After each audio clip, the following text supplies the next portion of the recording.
وہ ان سنجیدہ لوگوں سے پوچھیے جو دنیا کے حالات سے آگاہی کا جذبہ رکھتے ہیں۔ فلسطین میں کیا ہو رہا ہے، ہمارے یو پی میں کیا ہو رہا ہے، ادھر آسام کے بارڈر پہ کیا ہو رہا ہے، ادھر گجرات کے ساحل پہ کیا ہو رہا ہے، یہ ہم کسی پہ الزام نہیں دیتے حاجی صاحب کہ وہ برا ہے، وہ برا ہے، وہ برا نہیں، ہم برے۔ کمزوری ہماری ہے کہ دل کے ٹھکونے جل اٹھے سینے کے داغ سے، اس گھر کو آگ لگی گھر کے چراغ۔ رب نے کلام ربانی میں صاف فرمایا کہ میرا بندہ تجھے جو کچھ پہنچا وہ تمہارا قصور نہیں، وہ کسی کا قصور نہیں، بلکہ تمہارے گناہوں کا ثمرہ ہے۔ آج ہم نے مسجدوں کو چھوڑا، نماز کی پابندی کو چھوڑا، ماں باپ کی خدمت کو چھوڑا، رزق کے حلال کی تلاش کو چھوڑا، اپنے بزرگوں کے ادب کرنے کے سلیقے کو چھوڑا اور اپنے پڑوسی سے پیار اور محبت کے جذبے کو چھوڑا، حلال کمائی کی تلاش کو چھوڑا۔ بالکل ہم غیر راہوں کی طرف چلیں گے جن راہوں کا اسلام سے کوئی تعلق نہیں۔ یہ سود کھانا، بیاج کھانا، رشوت لینا، شراب نوشی کرنا، بھائی کا حق مارنا، غیر کی جائیداد پر قبضہ کرنا، اپنے پڑوسیوں کو ستانا، اس کا اسلام سے کوئی تعلق نہیں۔ ان بیماریوں کو مٹانے کے لیے اللہ نے رسول اللہ کو بھیجا۔ اللہ کے نبی اس دنیا میں تشریف لائے کب؟ جب دنیا میں گناہ کا بازار انتہائی عروج پہ پہنچ گیا۔ کعبۃ اللہ شریف جو رب کا گھر ہے، اس رب کے گھر میں لوگ بےہودہ انداز میں کعبے کا طواف کرتے تھے، بے لباس ہو کر کے طواف کرتے تھے، بدترین جرموں کا ارتکاب کعبے میں کرتے تھے، لغزشوں کی وادیوں میں ڈوب کے کعبے میں رہتے تھے۔ جب گناہ کی سرحدیں حد سے بڑھ گئی اور یہ سیلابی شکل اختیار کر گیا اور دنیا میں انسانیت تڑپنے لگی، تب آپ کے میرے رب نے کرم نوازی فرماتے ہوئے کائنات کے مختار نبیوں کے رہبر محمد عربی صلی اللہ علیہ وسلم کو ہدایت کی ذمہ داری سے بہرہ ور فرما کر کے ہمارے پاس بھیجے۔ میرے نبی نے دنیا میں آ کر تلوار نہیں چلائی، زبان کی تلخی کا مظاہرہ نہیں کیا، شدت کا پرچار نہیں کیا، بلکہ محبت میں ڈوب کے آپ نے گفتگو کی۔ جو نبی کے دشمن تھے ان کو بھی نبی پیار سے گفتگو فرماتے تھے۔ ایک بدترین انسان جو میرے نبی کا ایک نمبر کا دشمن تھا، وہ باہر آ کے دروازے پہ کہتا ہے کہ یا رسول اللہ کیا میں اندر آ سکتا ہوں؟ وہ گفتگو کرنا چاہتا تھا۔ اللہ کے نبی نے اس کی آواز کو پہچان لیا کہ فلاں شخص ہے، مگر سنو کیکر والوں میرے نبی کا کردار۔ آج دنیا کا مسلمان بے قرار ہے، ہندوستان کا مسلمان قبر کے چوراہے پہ کھڑا ہے اور آتش کے شعلوں کے کنارے پہ کھڑا ہے، بربریت اور بربادی کے دوراہے پہ کھڑا ہے۔ اس کنڈیشن میں اگر آپ ہم لوگ نہیں سمجھے اور ہم نے آپس میں اتفاق نہیں کیا، ہم نے گناہوں سے توبہ نہیں کی، ہم نے اپنے ماں باپ کے احترام اور عزت کو بلوغ نہیں رکھا، ہم نے پڑوسیوں سے پیار کرنا نہیں سیکھا، ہم نے غرور و گھمنڈ کی بیماری کو دفن نہیں کیا، تو یاد رکھنا سید صاحب سے پوچھو میں بہت دور تک جاتا ہوں۔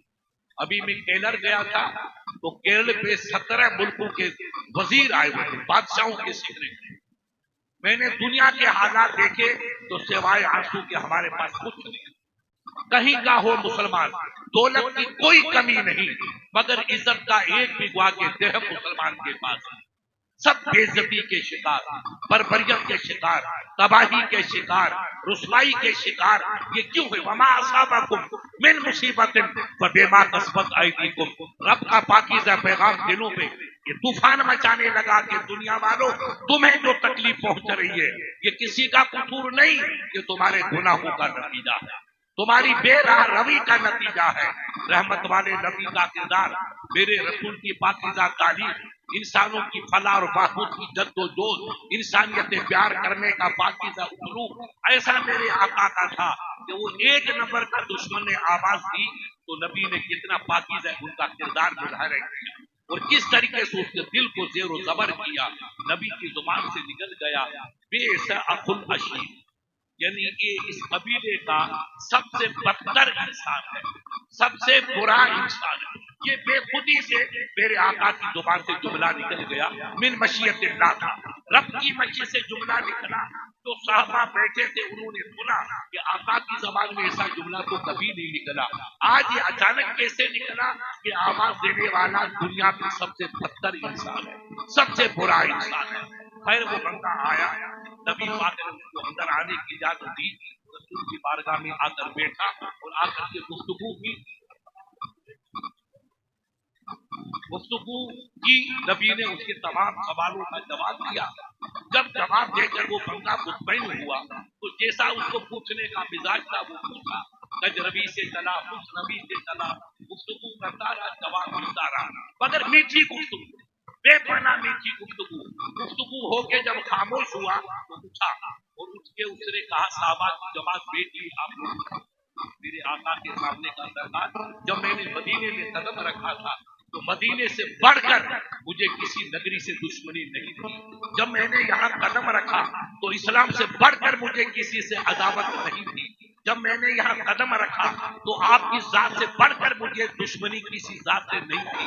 مگر یا رسول اللہ، میں آپ کے پاس آیا، آپ کی گفتگو کو سنا، آپ کی پاکیزہ زبان کی سحر بیانی کو سنا اور آپ کے پاکیزہ جوابات کو سنا، آپ کی گفتگو کا انداز میں نے سنا تو میرا ضمیر پکار اٹھا کہ اب میں نے جو سوچا تھا وہ غلط ہے، میں دیکھ رہا ہوں وہ حق ہے.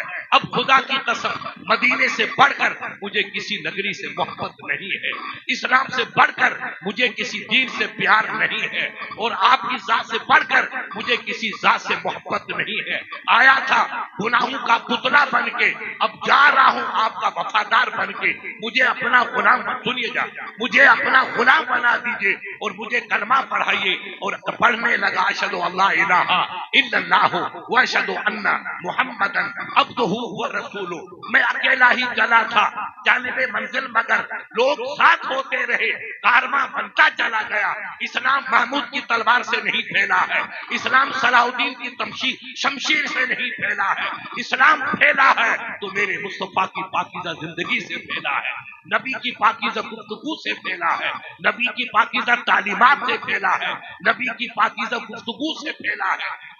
میرا رب نے ہمیں پیغام دیا، لقد کان لکم فی رسول اللہ اسوۃ حسنہ.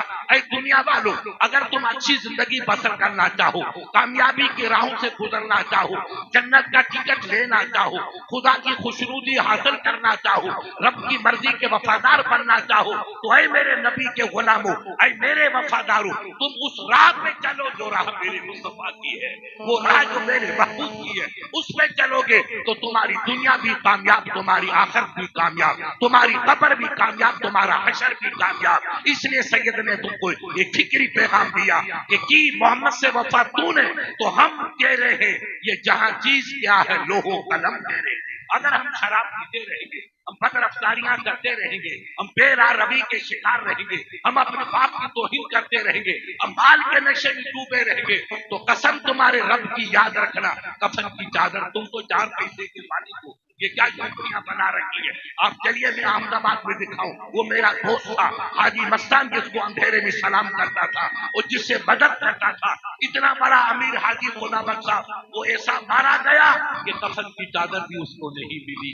کتنا بد نصیب ہے ظفر کہ دفن کے لیے 2 گز زمین مل سکی کوئے یار میں. اتنا بڑا امیر کہ حاجی مستان جس میں ناز کرتا تھا اسے بھی کفن کی چادر نہیں ملی. پیارے تو آپ ہم کس کھیت کی بولی، خدا کے اس ذہن کو مٹا دو، اپنی صفوں کی صفات پیدا کرو. آپ کا رب ایک ہے، آپ کا نبی ایک ہے، آپ کا قرآن ایک ہے، آپ کا کلمہ ایک ہے، آپ کا کعبہ ایک ہے. اب یہ سب چھوڑیے، آپ کا رب بھی ایک ہے، سب رب ایک ہے. جب ہمارا رب ایک، رسول ایک، کعبہ ایک، قبلہ ایک، قرآن ایک، تو ہم کیوں اپنے آپ کو تسلیم کرتے ہیں؟ اللہ کے نبی نے فرمایا ید اللہ علی الجماعت. اے دنیا دارو سنو، رب کی رحمت جماعت کے ساتھ ہے، جو مل کے رہے گا، محبت میں رہے گا، اتفاق سے رہے گا، پیار سے رہے گا، عبادت کے جذبے میں ڈوب کے رہے گا، اس کی دنیا بھی کامیاب، اس کی آخرت بھی کامیاب.